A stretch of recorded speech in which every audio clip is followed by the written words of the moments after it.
اسد قیصر صاحب، اگر ہم 10 اپریل یا 9 اور 10 کی شب کی بات کریں، جس رات آپ نے استعفیٰ دیا، وہ رات جو تھی اس کے اندر مطلب کیا تھا، اور اس سے پہلے کے جو معاملات تھے، مثلا آپ نے کہا کہ خط میں نے دیکھا ہے، پھر قاسم سوری صاحب آ گئے، تو یہ مراسلے کا بیانیہ جو تھا اس کے اوپر بھی پوری جماعت تھی، آپ بھی اس پیج کے اوپر تھے جو بیانیہ سامنے آیا؟ دیکھیے، سب سے پہلے تو جو خط مطلب میں نے دیکھا، مجھے انہوں نے 9 تاریخ کو مجھے ادھر سے انفارم کیا گیا پی ایم آفس سے کہ پرائم منسٹر ملنا چاہتے ہیں. اب میں چلا گیا، وہ کیبنٹ کی میٹنگ تھی. کیبنٹ کی میٹنگ کے بعد ادھر انہوں نے مجھے وہ مراسلہ دیا اور وہ مراسلہ میں نے پڑھا. مطلب اس طرح کوئی کسی ملک کے ساتھ ڈیلنگ نہیں کرتا. یعنی آپ جو ہے نا اس پہ کہیں کہ دیکھیں یہ تو اسٹیٹ کی پالیسی نہیں ہے، ایک تو ایک انڈیویجول سوچ ہے. آپ یہ کہیں کہ عمران خان چائنا اس لیے گیا کہ ادھر پوٹن سے ملے، آپ پھر یہ کہیں کہ پوٹن نے ادھر ٹائم نہیں دیا تو خان صاحب جو ہے نا پھر ادھر چلے گئے. یہ انڈیویجول تھا. اگر آپ لوگ یہ کریں گے تو ہم یہ کریں گے. یعنی جتنا لینگویج تھا، لب لہجہ تھا، وہ اتھارٹیٹیو تھا. وہ کیا کہتا جو کہ ایک بوس جو ہے نا ایک اپنے ملازم سے کرتا ہے، اس طریقے سے انہوں نے. ہمارے جو ایمبیسڈر اس نے بہت اچھی طریقے سے مطلب اپنی چیزوں کو ایکسپلین کیا. تو میں نے خود دیکھا، میں کنوینس ہوں کہ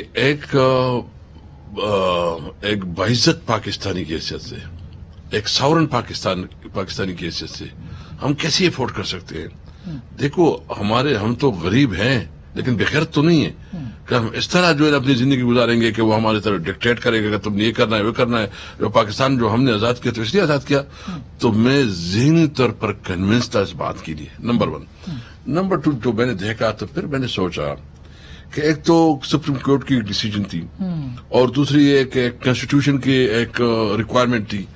تو اس کے ساتھ اس کے بعد ہماری خان صاحب سے میٹنگ ہو گئی تقریباً 10:45 یا یہ 10:40 اور 12 بجے کا ڈیڈ لائن تھا. تو ادھر جو ہے نا ہمارے سارے سینئر لیڈرشپ بیٹھے تھے، جو شاہد قریشی، اسد عمر، پرویز خٹک، یہ بابا روان بھی تھے، اور فواد چودھری اور مراد سعید. یہ تقریباً 10-12 لوگ تھے. اس پہ خان نے کہا اچھا کیا کرے. آپ سب سے پوچھا تو 95% لوگوں نے کہا کہ جی جو سپریم کورٹ کا ڈیسیجن ہے اس کو آنر کریں.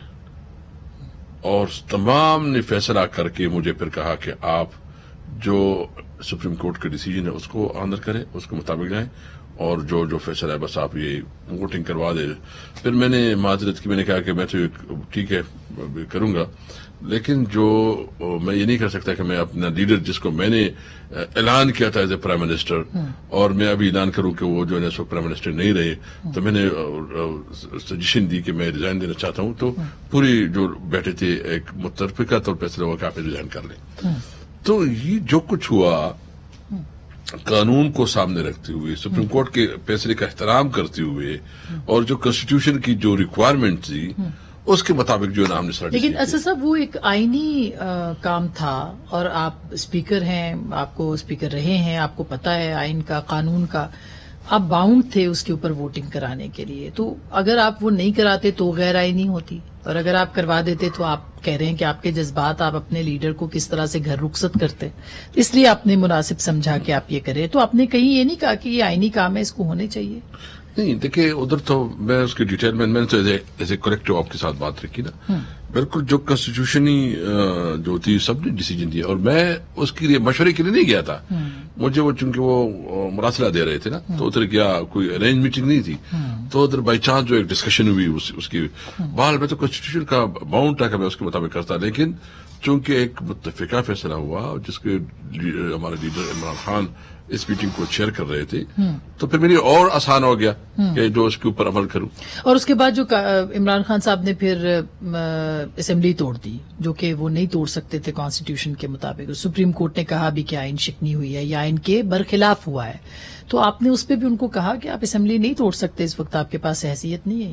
نہیں، میں نے اس کی حمایت کی ہے.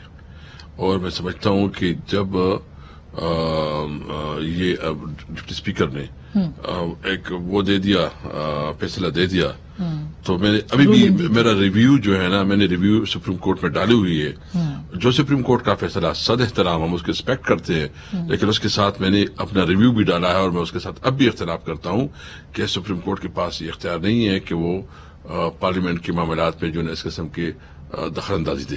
اور اس کے لیے میرا ریویو ہے، اور میں ادھر جو ہے نا اپنا کیس لڑوں گا. نعیم بخاری جو ہے نا میرا وکیل ہے ادھر، تو اس کے اوپر پھر جو کچھ ہوا پرائم منسٹر ٹھیک کیا، سپریم کورٹ نے اس کی جو بھی کیا ہے، لیکن یعنی اس کے اوپر میرا ریویو بھی ہے.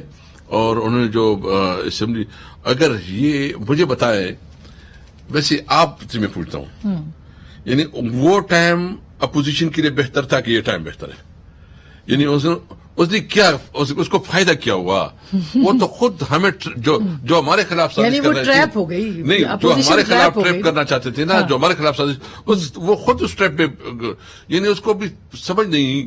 ایک طرف تو وہ جو زرداری نے تو کمال کر دیا، زرداری نے کمال کر دیا، نواز شریف کو اپنی جگہ پہ رکھ دیا. جتنا اس نے سب سے زیادہ ڈیمیج ہوا ہے، نقصان ہوا ہے، مسلم لیگ کا ٹکٹ لینے والا کوئی نہیں ہوگا ان الیکشن میں. آپ دیکھیں گے اتنا ان پاپولر جماعت بن گئی. اسی لیے آپ ایکس وائی اور زی نہیں کہتے، آپ ایکس وائی کا نام لیتے ہیں. اچھا، اور پیپل پارٹی کا کیا ہے؟ پیپل پارٹی تو سندھ میں اس کی حکومت ہے، مشکل ہے آئندہ سندھ میں بھی نہیں ریٹرن کر سکے گی، لیکن زیادہ سے زیادہ ہو جائے گا کہ پھر وہ سندھ کا ریٹرن کر سکیں گے نا. مجھے امید ہے کہ اس دفعہ انشاءاللہ سندھ سے بھی نکل جائے گی. لیکن یہ کدھر گئے؟ ان کی پارٹی کدھر گئی؟ نواز شریف کی قربانی کدھر گئی؟ اس سے جو ہے نا ایک طرف ووٹر بھی چلا گیا، اس کی پاپولرٹی بھی ختم ہو گئی، اتنے ایگزائل میں بھی چلا گیا. ان کے بھائی نے، شہباز شریف نے نواز شریف کی سیاست ختم کر دی.